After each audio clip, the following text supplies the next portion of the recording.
Boa noite. Boa noite.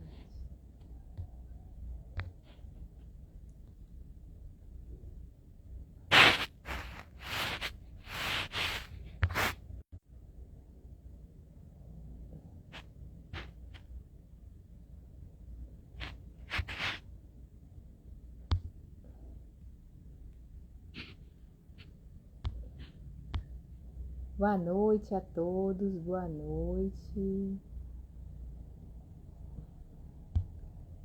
Somos do grupo Leopoldo Machado e vamos iniciar a nossa programação, né? Que é uma palestra hoje. Estou aguardando o meu palestrante entrar para a gente iniciar.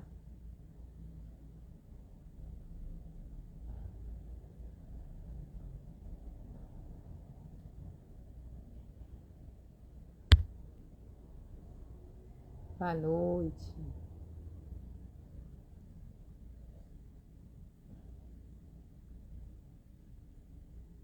Boa noite a todos.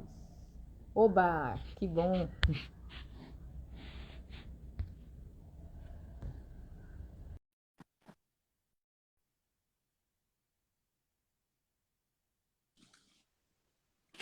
Boa noite. Olá, boa noite a Tudo todos. bom? Graças a Deus.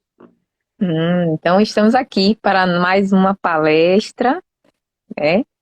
Com o meu palestrante, Beto. Se apresente, por favor.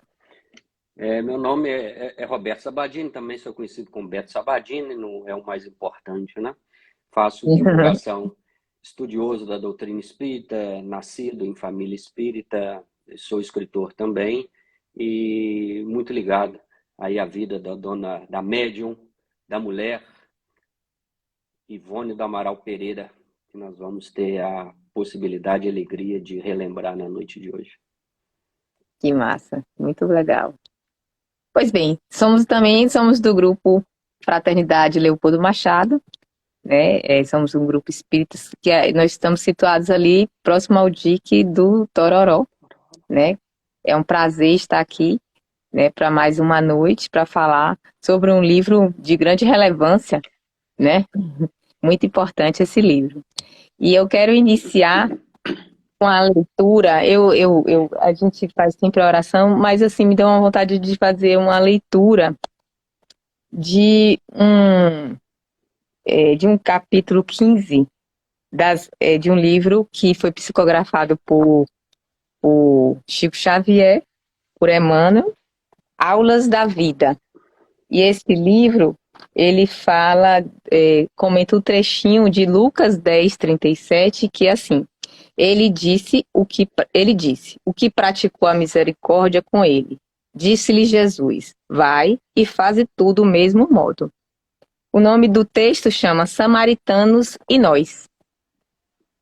Quem de nós não terá caído alguma vez em abandono ou penúria, aflição, amargura, engano ou perturbação? A face disso, para nós, o samaritano da bondade, a criatura que nos reergue ou reanima, será sempre aquela pessoa que nos acolhe nos dias de tristeza com a mesma generosidade com que nos abraça nos instantes de alegria, que nos estima assim tais quais somos, sem reclamar-nos espetáculos de grandeza de um dia para o outro, que nos levanta do chão das próprias quedas para o regaço da esperança sem cogitar de nossas fraquezas, que nos alça do precipício da desilusão ao clima do otimismo sem reprovar-nos a imprevidência, que nos ouve as queixas reiteradas, rearticulando sem aspereza o verbo da paciência e da compreensão, que nos estende só aquela porção dos recursos que disponha, em favor da solução de nossos problemas,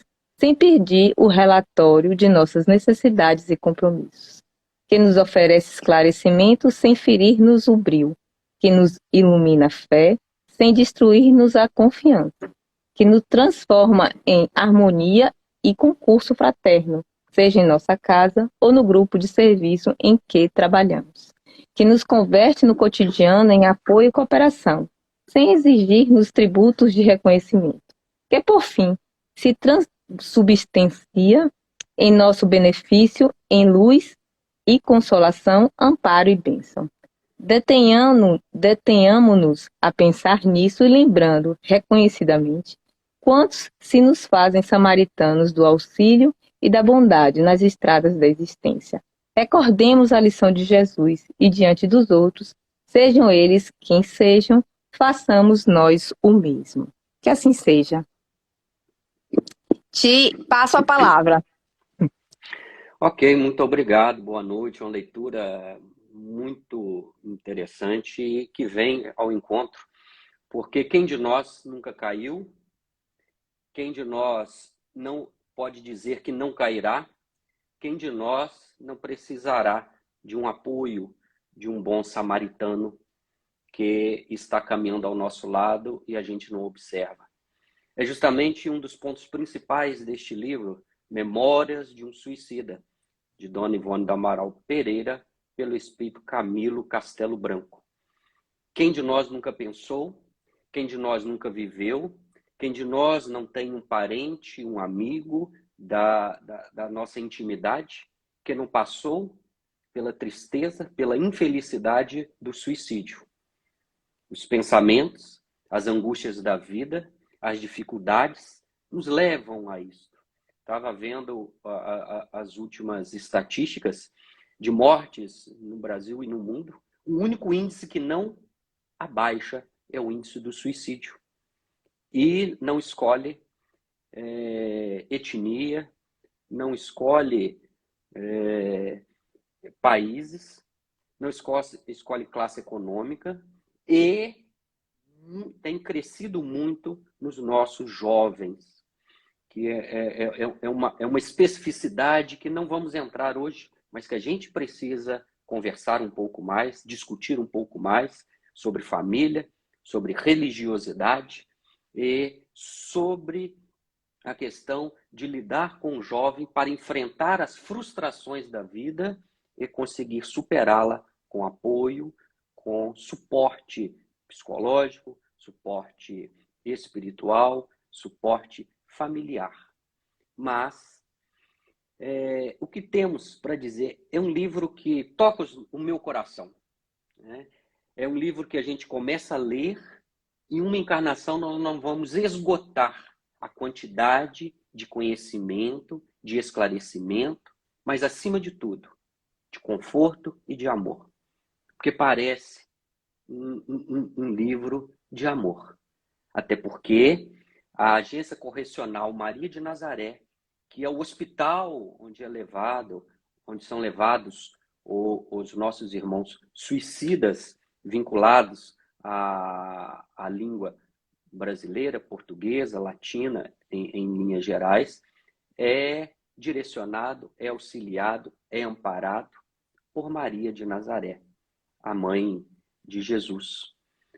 De maneira que é um livro que vem trazer consolo, esperança para quem comete suicídio, mas também para todos os corações daqueles que desistiram da vida física, dos problemas, das dificuldades, que não esperaram um dia, uma hora, um mês, a solução que estava prestes a chegar para aliviar a vida, a constrição do sofrimento e da dor, porque em última instância ninguém quer acabar com a vida.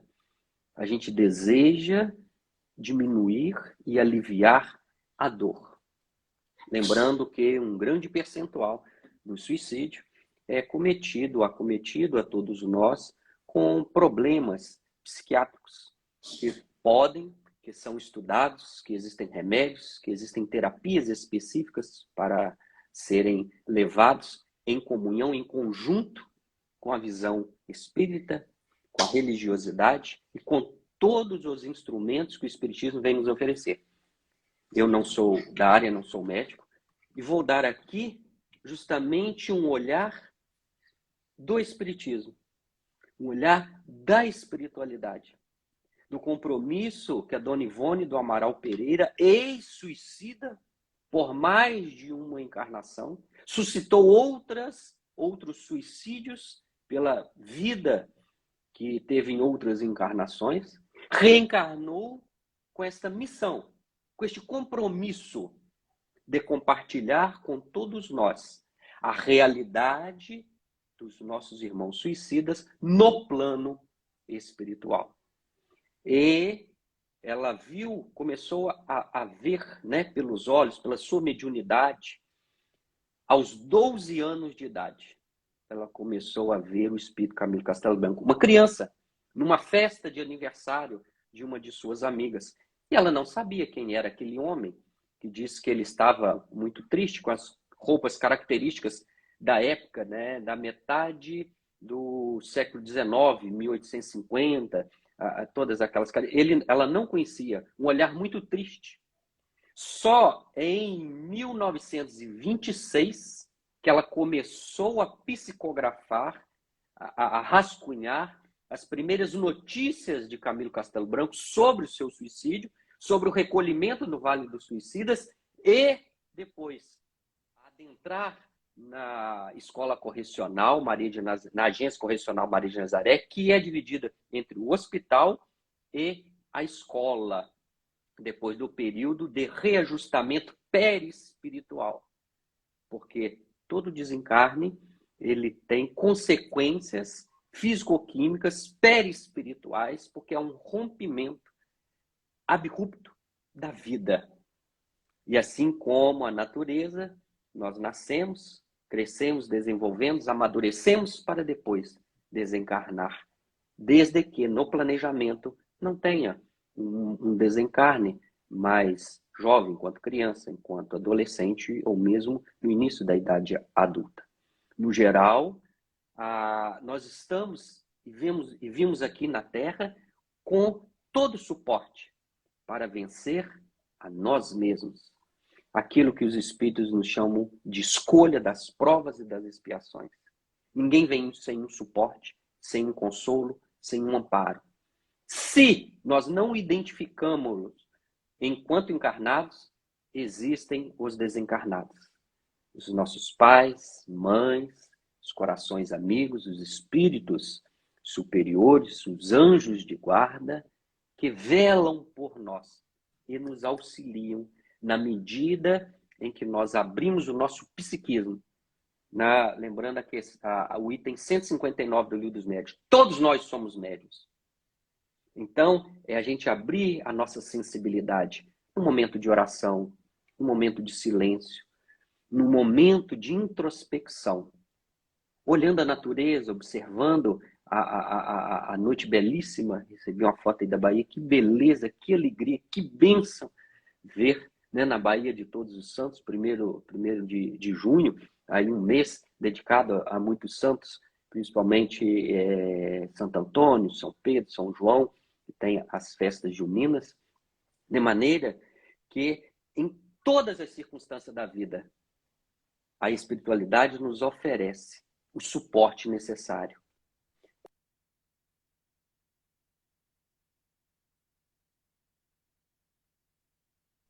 Voltou? Voltou. Porque estava entrando uma ligação e aí interrompeu um pouquinho. O Camilo Castelo Branco vem trazer, através de Dona Ivone, como que é essa visão no plano espiritual para auxílio deles e auxílio dos corações que aqui ficam. Então, só que o livro Memórias de um Suicida só foi publicado em 1954, 55, 56, aí uma certa... Ou seja, quase 30 anos depois. Este é um dos ensinamentos da Dona Ivone enquanto médium, da literatura espírita, que a espiritualidade não tem pressa, Deus não tem pressa. O espaço e o tempo, ele é muito relativo, porque precisamos amadurecer. Ela nasceu dia 24 de dezembro de 1900. Então, com 12 anos, em 1912, que ela viu pela primeira vez, em 1926 ela estava com 26 anos. Ela não acreditava no que escrevia. Ela não tinha lido o livro dos médiuns. Era uma adolescente. Ainda não conhecia as bases fundamentais do espiritismo que iriam solidificar o conhecimento.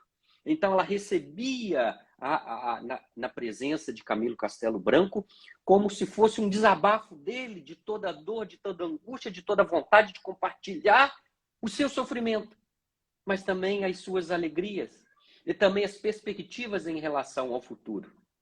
De maneira que em 1944, mais ou menos, segundo ela nos esclarece, ela vai na FEB para publicar o livro. Quem era o presidente era Manuel Quintão. E ela subindo as escadas, que era no Rio de Janeiro, né, a capital, e a FEB tinha sua sede lá, ele diz assim: de maneira nenhuma, não vou receber. Aqui a gente só publica livros de Chico Xavier. Eu tenho mais de 200 para corrigir. Não tenho tempo para isso. Ela roda sobre os calcanhares e retorna para casa. Né? Não esperava essa situação, que no futuro ela veio entender que foi produtivo. Mas um livro que foi feito com tanto carinho, com tanta dedicação, no período de tanto tempo, de repente recebe uma negativa, não é fácil, né? É um tipo de frustração que nós precisamos lidar. E ela pegou todos os escritos. Vou abrir um parênteses aqui, porque hoje nós temos computador, notebook, papel A4, caneta, temos todo tipo de artefato para uma psicografia. Na época dela, não. Ela era de uma família pobre e ela psicografava em papel de pão, chamado papel manilha. Como ele vinha enrolado no pão, ela tinha que abrir e depois passar, né, com um ferro no morno para alisar a folha, para depois ela então escrever. Para entendermos as especificidades e as dificuldades daquela época. Né? Hoje nós publicamos, escrevemos o livro, no outro dia a gente quer publicar, depois quer não sei quantos likes, quer não sei quantas apresentações, não sei quantas tiragens, e a espiritualidade. E Dona Ivone vem nos demonstrar que o trabalho com Jesus não é um trabalho de quantidade, mas é um trabalho de qualidade. O livro Memória de Suicida é um clássico, junto com Nosso Lar, O Espírito e o Tempo de Herculano Pires, Paulo Estevão, né? Vamos parar por aqui, porque são muitos clássicos, mas é realmente um livro que veio agregar um valor incomensurável às nossas vidas. E aí ela pega toda a sua escrita, leva os papéis no quintal da sua casa e pega um fósforo para botar fogo. Quando ela vê uma mão, né, muito alva, muito delicada sobre a sua, e diz assim: minha filha, não faça isso. Era Dr. Bezerra de Menezes. O segundo pai dela, segundo ela mesma conta, no livro Devassando Invisível, Recordações da Mediunidade, quando ela faz a biografia da sua própria mediunidade. Dr. Bezerra foi um segundo pai. E ela então recolhe. Para, depois de alguns anos, ela receber a visita, nada mais, nada menos do que o espírito de Leon Denis. Aquele que foi um grande divulgador do espiritismo no interior da França. Sabe que Kardec ficou lá em Paris e ele aproveitou, foi aquele que divulgou e escreveu livros fenomenais. Eu vou citar só 2. O Problema do Ser Destinador e Depois da Morte, que foi o livro que converteu Eurípides Barçanufo, que era católico, e que depois de passar uma noite inteira lendo, ele então começou a repensar alguns conceitos em relação à vida. Ele veio, se apresentou na mediunidade da Dona Ivone e diz assim: vamos começar a revisar este livro. E Leon Denis dá todo o suporte doutrinário que Camilo Castelo Branco, que não foi espírita, não tinha. Ali tem todos os relatos dele. Então, por exemplo, o capítulo 1 e o capítulo 2, que o pessoal tem muito medo. Não sei por quê. Diante de tantas atrocidades que a gente vê nos cinemas, nos desenhos, no negócio de joguinhos, né? Tanto sangue, fica ainda assustado com os relatos dele de O Vale dos Suicidas e o capítulo 2, Os Réprobos, onde fala naquele local, que eu vou ter alguns comentários também, que chama o Vale dos Suicidas. Né? Que não... Tem, inclusive, Beto, tem algumas pessoas que até orientam você pular esses 2 capítulos para para as pessoas lerem o livro, porque depois disso muda, né? O livro muda de energia, vamos dizer assim. Porque é muito Sim. pesado mesmo, aquele prêmio. E aí eles até dizem assim, não, pule essa parte, para que você vá finalmente onde a pessoa vai se interessar, né? Porque é muito, muito pesado, né? Aquela parte ali. Eu vou discordar um pouquinho, mas eu não acho tão pesado assim. É o olhar. O que acontece? Acontece que tudo que a gente escreve, tudo que a gente fala, tem magnetismo. Então você pega um livro, por exemplo, da Lavra de Chico Xavier, que vai escrever como que você leu hoje, pega um Paulo Estevam, aquilo te leva... Os livros dos romances, né, há 2000 anos, 50 anos depois, Ave Cristo, Renúncia, aquilo te leva para o cristianismo primitivo. Você lê e as visões e te eleva.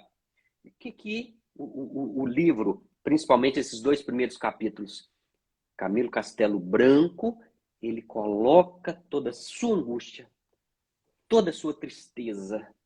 Então, se a gente entra, se a gente concentra nessa vibração, a gente sente. E ele queria justamente isso, para que nenhum de nós, em hipótese nenhuma, ousássemos ou cometêssemos a infelicidade do suicídio. Porque o que é o Vale dos Suicidas? Nada mais, nada menos do que a exteriorização dos sentimentos deles. Quem criou o Vale dos Suicidas? Os suicidas. Deus permitiu? Falhando? De vez em quando dá uma escapada e volta, mas voltou. Quem criou? Foram eles. O que é o Vale do Suicida? É a reunião por afinidade de todos aqueles que cometeram a mesma infelicidade de que é romper a vida, que todos eles têm uma não crença no futuro, não compreendem o plano espiritual, abandonaram os seus amores, não acreditaram na vida e desconhecem Deus. Desconhecem, como disse Dona Joana de Anjos, que nós entramos numa vez para não sair dela jamais. Então, cria-se uma afinidade. E o que acontece no plano espiritual? Como aqui na Terra, nós nos aproximamos daqueles que afinizam com o que pensamos, com o que sentimos, com o que vivemos. Este é o processo. Só se eu tenho a angústia, a tristeza, o rancor, o ódio, a desolação, reúno com outro nesse mesmo patamar, com a mesma angústia, com o mesmo sofrimento, com os mesmos problemas e as mesmas dores. Então, cresce. Eu vou ler uma frase que ele diz. Sofríamos também as sugestões dos sofrimentos uns dos outros. Então, além da dor, ele sentia a dor do outro e o outro sentia a sua própria dor. E todos vibrando na mesma dor, tem um sofrimento completo. Aquilo que a gente poderia caracterizar em termos simbólicos do inferno, né? Que é a desesperação, que é o desânimo, que é a não crença no futuro, que é achar que o mundo acabou, porque o que ele diz em relação ao Vale dos Suicidas é um local desprovido de cor, desprovido de sol, desprovido de esperança, que nem a paciência, a tranquilidade, o silêncio para orar a Deus. Misericórdia. Porque se tivesse aqui enquanto na carne, o amparo, a misericórdia divina teria amparado aqueles corações. Então é apenas a soma das angústias e das dores. E vou dizer uma coisa a mais. Suicidar-se e ir para o Vale dos Suicidas é um mérito que nem todos os espíritos têm. Por quê? Porque é um local que está cercado e amparado por quem? Pelos os lanceiros de Maria, aqueles que trabalham na agência correcional. Ali não passa um minuto depois de exauridas as energias do psiquismo, mais ou menos o tempo que a gente tinha que ficar aqui reencarnado nesse sofrimento, quando esgota, automaticamente a caravana dos legiões, dos servos de Maria, vem para recolhê-los ao hospital. Então ninguém sofre um minuto a mais do que aquele tempo necessário pela lei divina de respeitar as escolhas, de não querer a vida, de interromper, de não confiar, de não se entender enquanto um tríplice aspecto, que nós somos espírito, perispírito e corpo físico, que a vida é única, que a única coisa que nós não podemos tirar é a própria vida, porque a vida não cessa jamais. O último suicídio da dona Ivone Amaral Pereira, lá no Rio Tejo, em Portugal, ela não foi para o Vale dos Suicidas, ela foi recolhida por um mote de obsessores que o levaram para dentro de um vulcão extinto. O que aconteceu lá? Ela foi amarrada no Pelourinho. E o que acontecia com os espíritos trevosos que manipulavam as energias?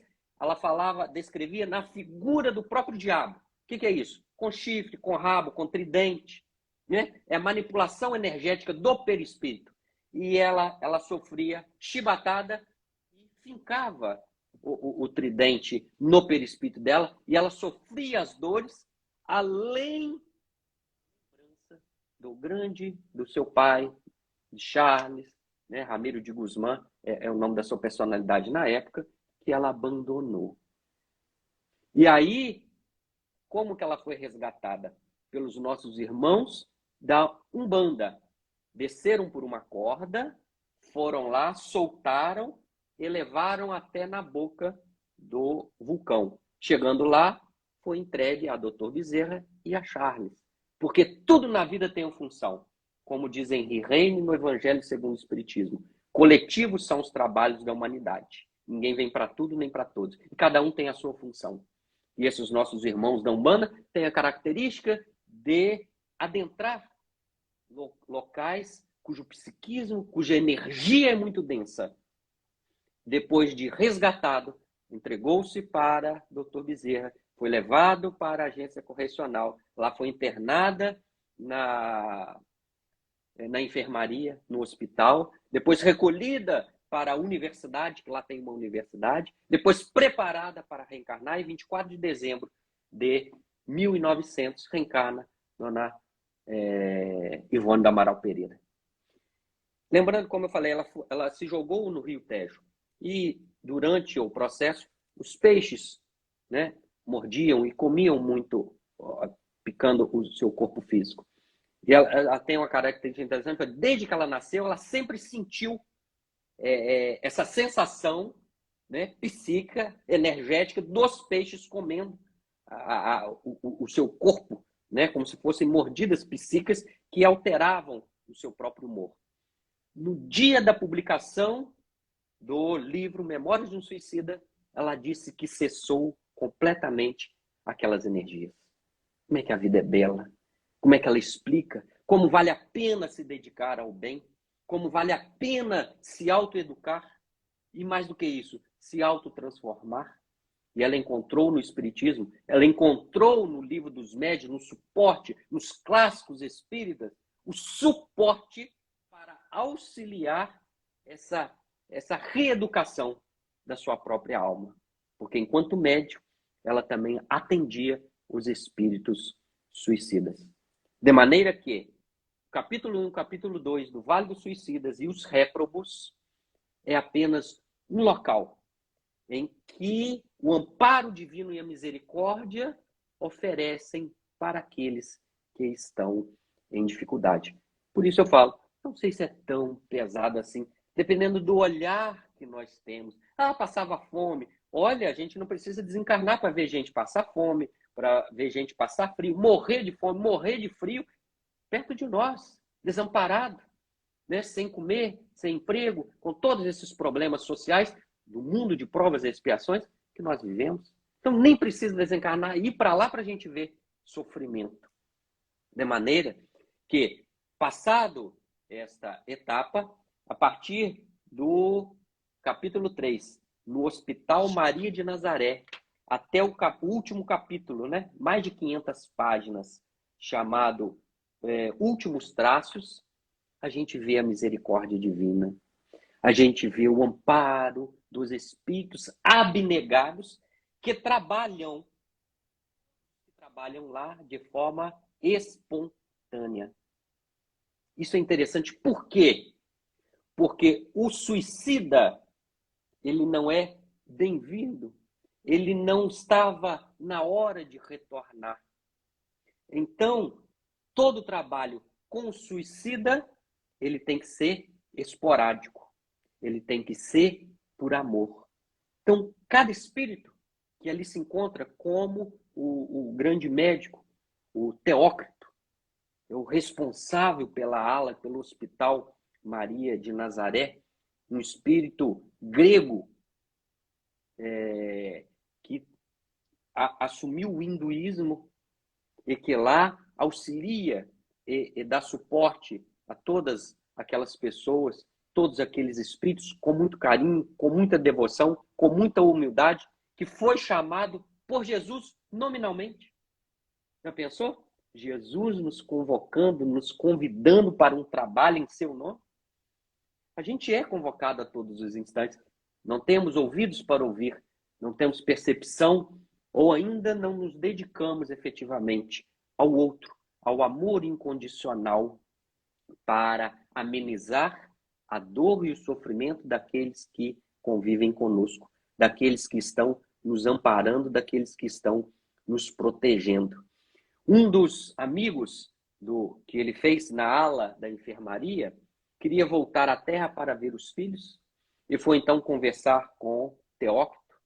E ele, como eu falei, era hindu, ele tinha um turbante e uma roupa branca, uma chinela muito simples. Quando o irmão Jerônimo viu, fez reverência e chamou de príncipe, grande príncipe, pelo suporte e pela emanação daquele espírito. E o irmão Teócrito diz assim: meu amigo, meu irmão Jerônimo, não sou príncipe, sou simplesmente um espírito que fui homem. Uma das características interessantes é que ele foi falar com um diretor-geral. Vamos imaginar aqui na Terra, nós estamos dentro do hospital, a gente tem algum problema, a gente fala com o diretor-geral? A gente tem os enfermeiros, os auxiliares, os médicos, né? Depois o superintendente. Lá no plano espiritual, os mais necessitados são amparados pelos espíritos mais abnegados. É o inverso do que acontece aqui. Aqui a gente fica medindo se deve, se não deve, se pode, se não pode, se merece, se não merece. No plano espiritual, o trabalho de amor, ele é inverso em relação, por isso, em relação aos nossos conceitos humanos. Por isso que ele assim se traduz. Sou um trabalhador humilde, que junto de vós que sofreis, ensaia os primeiros passos no cultivo da vinha do Mestre Divino. É tão interessante a questão de humildade, porque quando ele fala assim, ele é humilde, mas nos dá um certo receio, porque ele, nesse patamar que se encontra, dizendo que está começando os primeiros passos, então nós estamos engatinhando ainda. Então nós estamos parados, sendo carregados ainda por amor materno para dar os primeiros passos no conhecimento da espiritualidade, dos sofrimentos e das dificuldades. Destacado temporariamente e por ordem magnânima para o serviço de Maria de Nazaré. É outra palavra também peculiar na nossa vida. Tudo aqui por um pouco. É por um pouco. Eu sou presidente do centro por um tempo. Eu sou médium por um tempo. Escritor por um tempo. Orador por um tempo. Pai, mãe. Eu sou diretor de alguma coisa. Tudo é temporário. A vida é temporária. Mas a gente se apega à personalidade, ao sobrenome, à conta bancária, à profissão, aos títulos. Olha, meus irmãos, quanta coisa profunda nas entrelinhas, deu um ensinamento, independente do suicídio especificamente. Nós aprendemos daquilo que se chama abnegação, daquilo que se chama carinho, amor incondicional em relação aos nossos semelhantes. E durante este período que eles estão no hospital, eles vão tratando, eles têm operações. Ah, mas tem operação no plano espiritual? Tem operação. Através dos raios solares.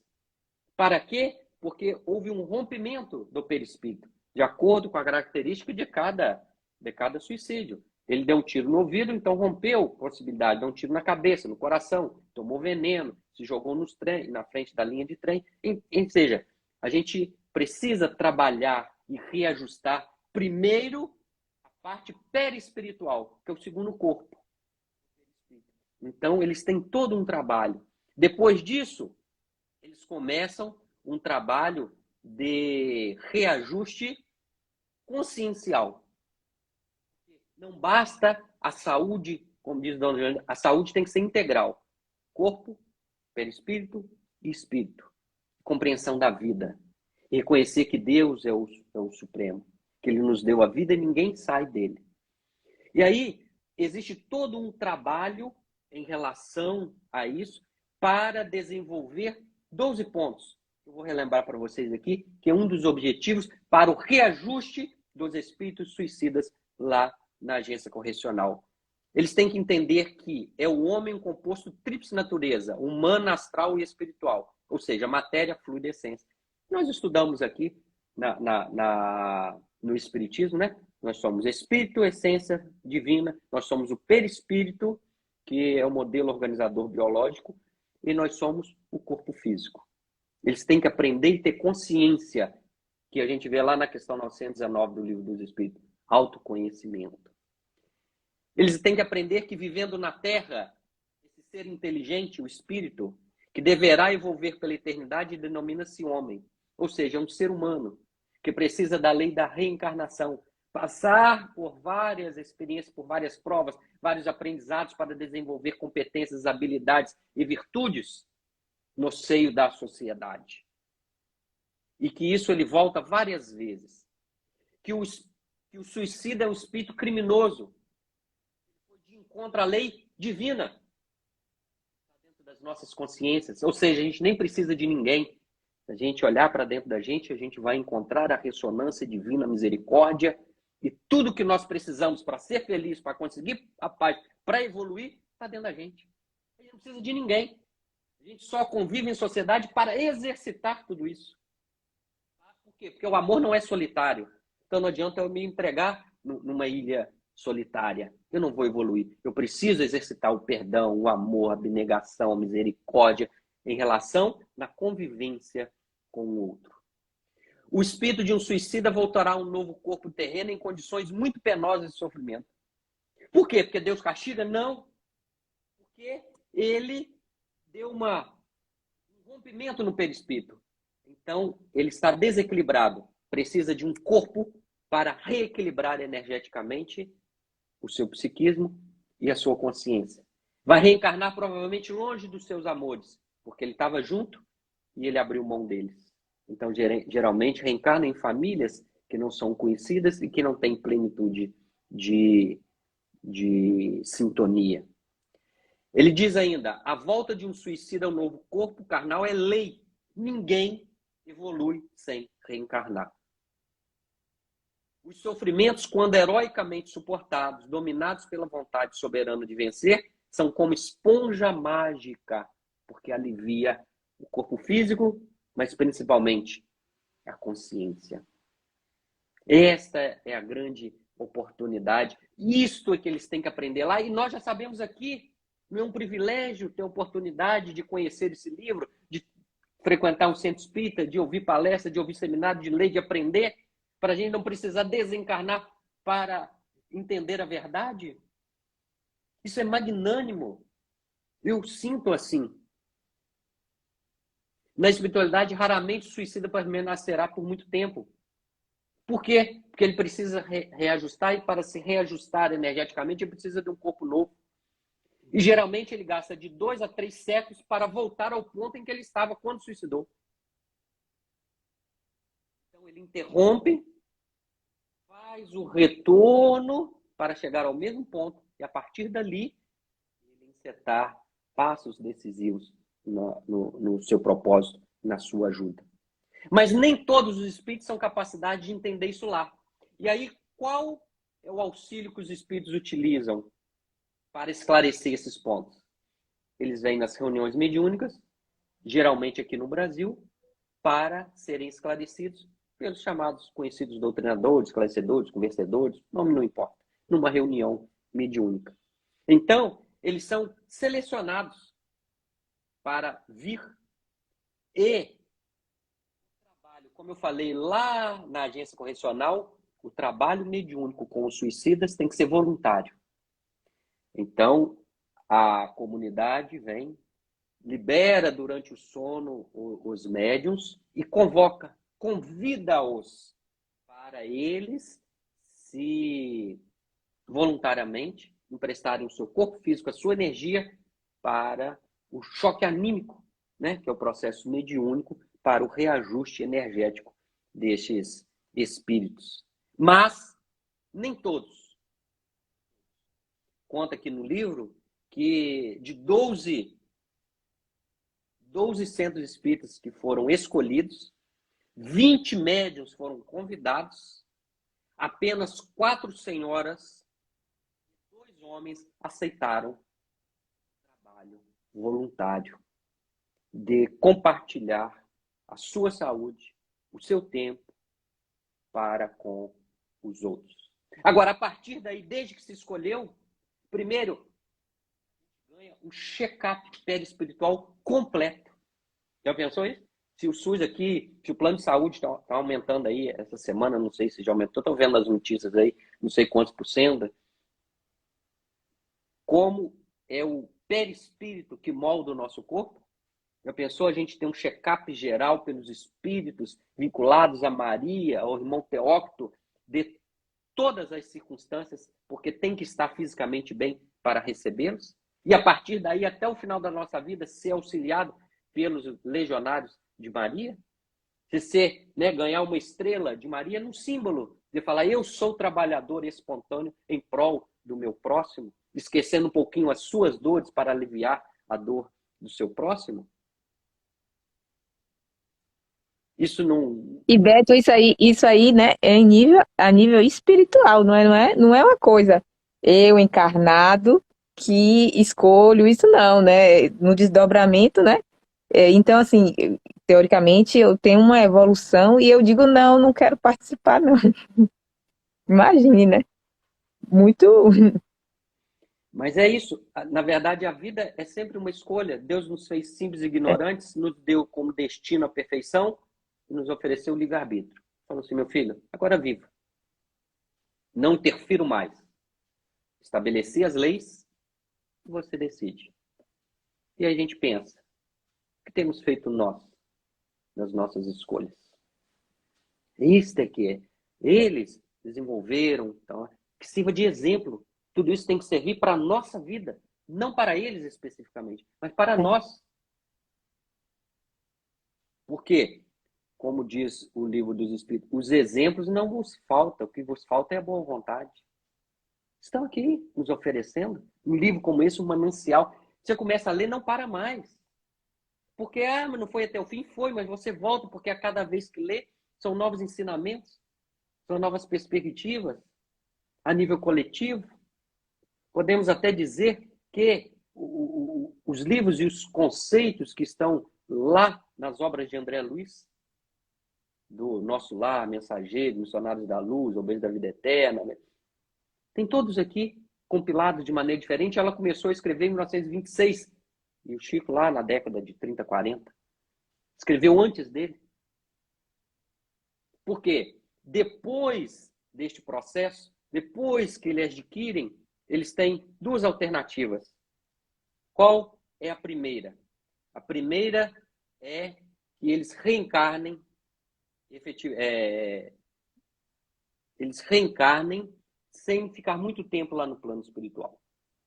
Ou então, eles são convidados a participar de uma universidade, em que eles têm aula para poder entender a vida no contexto geral.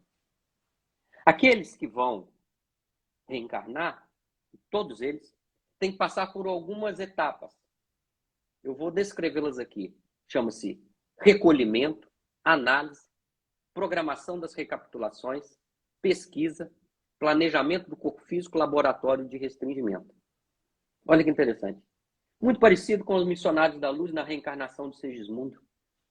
Né? Porque no recolhimento você está no processo de olhar para dentro de si, para rever, para fazer o planejamento futuro.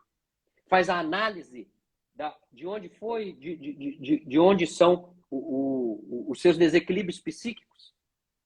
A programação das recapitulações, onde são convocados os pais, os familiares, que vão receber esse espírito, que vai ter problema por natureza, porque o seu perispírito está em desequilíbrio.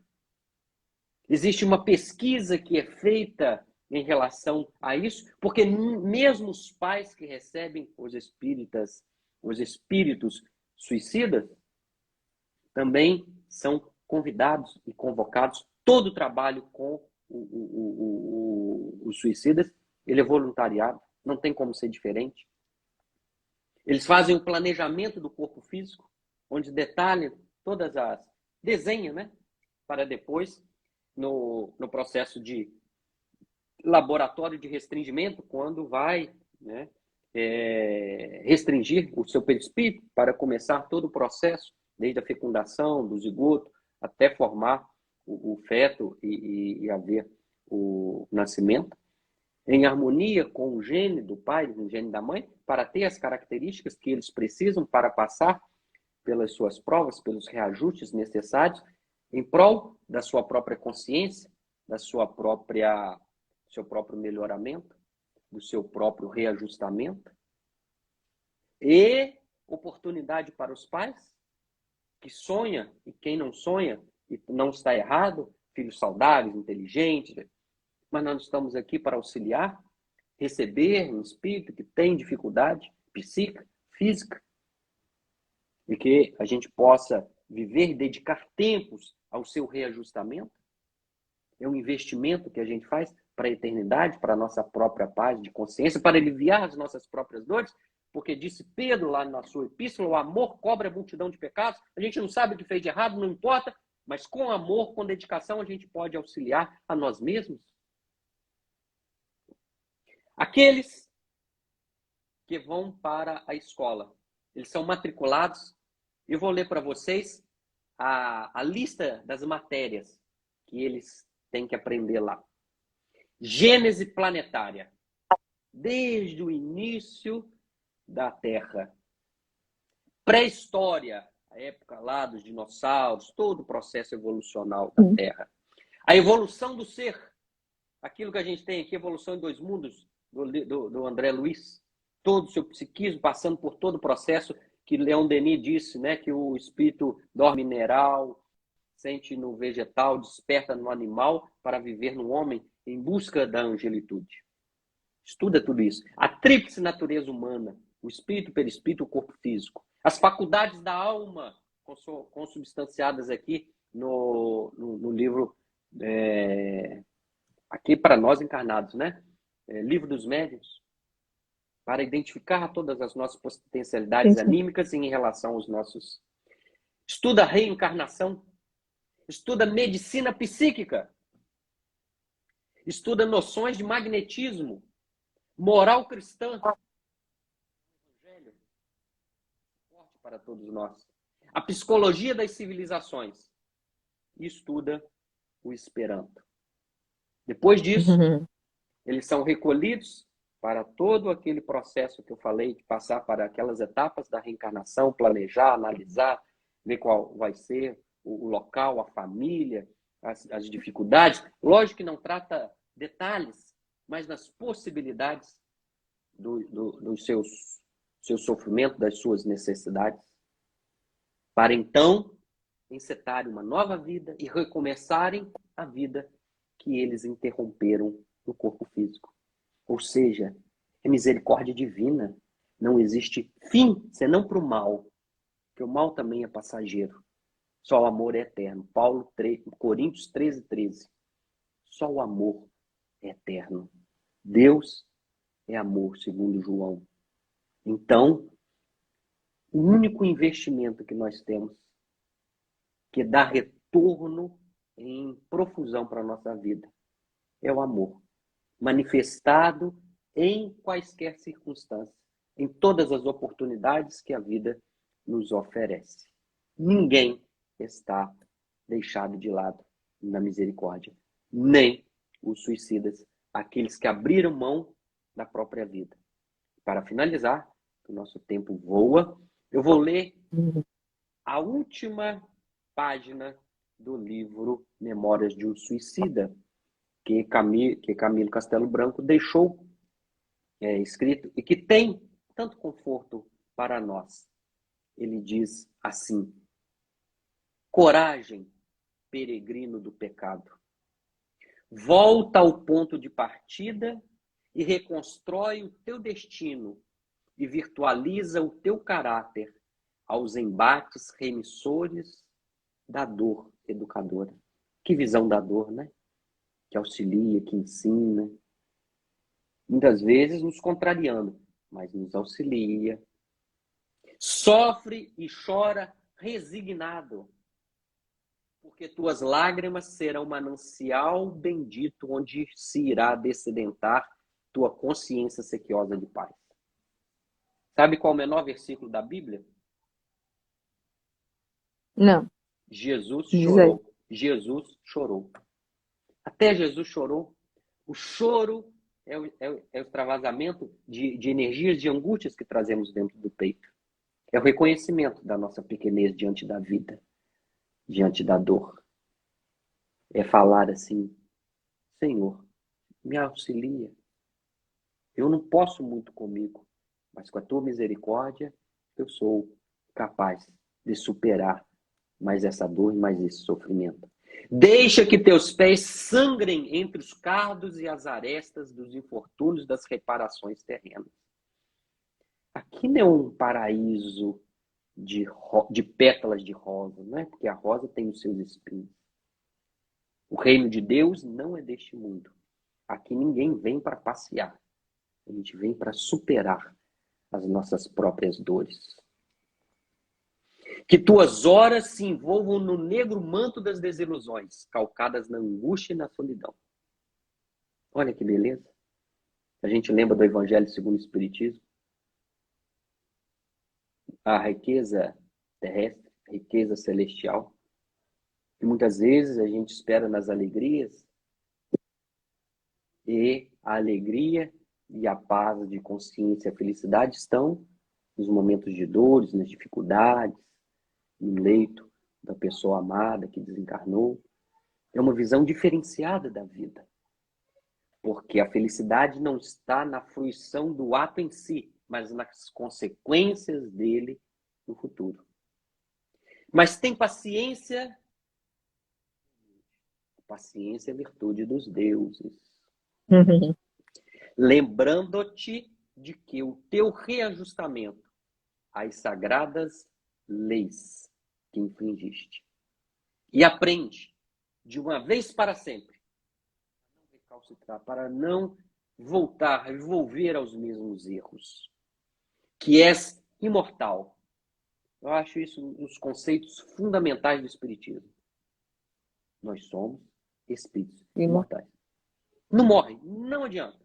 Às vezes a gente, no dia a dia, a gente se atribula e pensa muito na nossa personalidade, mas nós não somos isso. Nós somos muito mais do que nós pensamos. Nós somos espíritos imortais. Vamos viver pela eternidade. Por isso que tudo é temporário, tudo é passageiro, tudo é por um pouco. Tudo é impermanente nos conceitos budistas. Que és imortal e que não será pelos desvios temerários do suicídio que a criatura humana encontrará o porto da verdadeira felicidade. Que Maria, que Jesus, que os espíritos benevolentes nos auxiliem, nos amparam e faça de cada um de nós instrumentos do bem, energeticamente, através de uma oração, para auxiliarmos aqueles irmãos que ainda estão tendendo a cometer a infelicidade do suicídio. Muito obrigado, Leopoldo Machado, todos os companheiros que estiveram conosco, pela oportunidade de compartilhar. E olhem, tem muito mais coisa bonita neste livro. É difícil eu pegar, ler e não chorar. Não de tristeza, mas de alegria. Muita paz. Muita paz. É um livro muito bonito mesmo. É muito que a gente consegue, né? Que a gente é capaz, né? Que a gente consegue chegar até lá, né? Com muita luta, com muita coisa. E assim, porque desistir é fácil, né? A vida não é fácil, não é para os fracos, não. Tem que ser forte mesmo, tem que estar lá resignando até o fim, né? Para poder chegar à perfeição, que é exatamente como você falou, o nosso caminho é para lá. Não existe outra forma. A perfeição é o caminho. Você pode tubear aqui, não sei o quê, mas o caminho tem que ser seguido. Então eu gostei da sua fala de dizer, né, que porque termina que muitos de nós já desistimos, né? Como você falou, muitos já desistimos em algum momento, e aí talvez a primeira parte essas duas primeiras partes, dois primeiros capítulos, a gente consegue vibrar nessa mesma energia que a gente já vibrou uma vez na vida, ou vibra, né? Altos e Então baixos, né? até na vida mesmo, né? Às vezes você tá Sim. bem e depois você tá mal, e aí é aí que essa energia vibra mesmo. Muito legal, gostei bastante. Quem quiser perguntar, aproveita. Pode perguntar. Teve uma pessoa que fez um comentário sobre, quando eu fiz o comentário, que muitas pessoas até desistem de ler o livro, ou então pulam, né? Ela bota assim, para mim foi muito, eu me apavorei quando li, né? Esse pedaço foi Maria Lúcia Araújo, ela bota, É. me apavorei quando li. Vai pular, depois volta. Obrigada, Beto, pela sua disponibilidade, eu adorei mesmo esse tema, é muito interessante. Você pode fazer a prece de encerramento para a Sim, gente? com toda certeza. Buscar, depois de tantas reflexões, depois de lembrarmos de Maria, da misericórdia divina, buscar um local quieto dentro dos nossos corações, silencioso, para que a gente possa ouvir o eco das palavras de Jesus, quando disse assim: vinde a mim, todos vós que estáis aflitos e sobrecarregados, e eu vos aliviarei. Tomai de vós o meu jugo e aprendei de mim, sou brando e humilde de coração, pois é suave o meu jugo e leve o meu fardo. Que possamos confiar nas palavras de Jesus, mas mais do que confiar, sentir e vivenciá-las, porque a misericórdia divina, o amor nos circula, principalmente nos momentos de aflição que todos nós passamos. A dor é uma irmã que não escolhe local. Todo mundo tem que aprender a lidar com ela, a superar, a se envolver e a aprender com essa dor educadora, como nos ensinou o Camilo Castelo Branco. Que Jesus nos envolva, nos fortaleça, aumente a nossa fé, nos reconforte, para que a alegria, a fé e a esperança não sejam palavras ocas, mas se expressem nas nossas atitudes, nas nossas palavras e nos nossos pensamentos. Sabendo que nós somos espíritos imortais e só nos resta amar e viver em plenitude. Que os espíritos benevolentes nos envolvam e despeçam-nos na sua paz. Que assim seja. Que assim seja. Muito obrigada. Para essa semana Ainda temos o Evangelho sábado, sexta, com Fernando Barbalho. E semana que vem retornamos com as palestras, segunda, terça e quarta, segunda presencial sendo transmitida pelo Instagram. Obrigada a todos. Boa noite. Fiquem com Deus. Cadê?